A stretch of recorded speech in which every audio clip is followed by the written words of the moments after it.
మీరు వెనకరండి, నేను ఒకసారి వెనకరండి, కొద్దిగా కొద్దిగా వెనకరండి ఒకసారి బయటకు తీసుకోండి.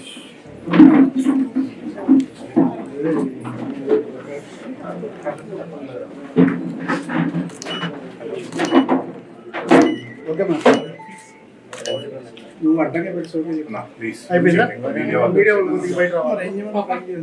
నిజాయితీగా 40 ఏళ్ళు సేవ చేసినందుకు తప్పుడు కేసులు పెట్టి జైలుకి పంపిస్తే చనిపోయినారు.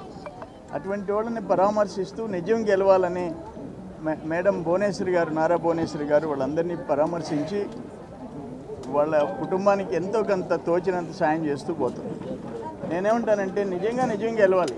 43,000 కోట్లు తండ్రిని అడ్డం పెట్టుకొని దోచుకున్న, 3,000 చిల్లర వాయిదాలు వేసుకొని పోతున్నా అక్కడ నిజం గెలవాలి. ఎవరైతే దోపిడీ చేసేవాళ్ళో వాళ్ళు అనుభవించాలి. అక్కడ ఏ కారణం లేకుండా ఒక్క బొట్టు రక్తం వస్తే నీ అభిమాని అని చెప్పి NIA నేషనల్ ఇన్వెస్టిగేషన్ ఏజెన్సీ ఇస్తే 5 ఏళ్ళు తల్లి తండ్రి కాళ్ళు పట్టుకున్న కనీసం అపాయింట్మెంట్ ఇవ్వని ముఖ్యమంత్రి అక్కడ బయటికి రావాలి. కోడికత్తి సీను బయటికి రావాలి, నిజం గెలవాలి.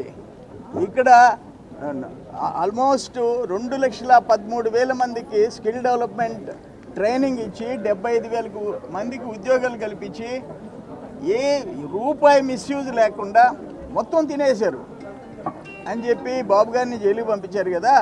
అక్కడ అసలు తప్పుడు కేసులను పెట్టిన వాళ్ళని లోపలికి జైలుకి పంపిస్తే ఆ విధంగా నిజం గెలవాలి. దుర్మార్గమైన పరిపాలన ఈరోజు రాష్ట్రంలో జరుగుతూ ఉంది.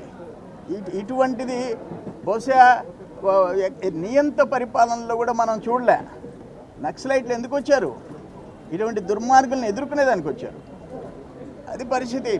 బిఫోర్ ఇండిపెండెన్స్ బ్రిటిష్ వాళ్ళ మీద వాళ్ళు చాలా మేలు, బ్రిటిష్ వాళ్ళు చాలా మేలు, చట్టాలు ఏడ్చినాయి. అక్కడ ఎవరైనా భారతీయులు రైతులు సేద్యం చేస్తే వాళ్ళు 3% 4% పన్నేశారని మనం తిరగబడ్డాం.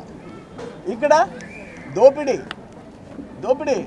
ఒక్క నెల్లూరు జిల్లాలో దాదాపు 5,000 కోట్లు సిలికా, 3,000 కోట్లు క్వార్జీ, ఒక లైసెన్స్ లే, ఒక మైనింగ్ లీజ్ లే, ఒక పర్మిట్ లే, ఒక రాయల్టీ లే, ఒక డెడ్ రెంట్ లే. దోచుకో.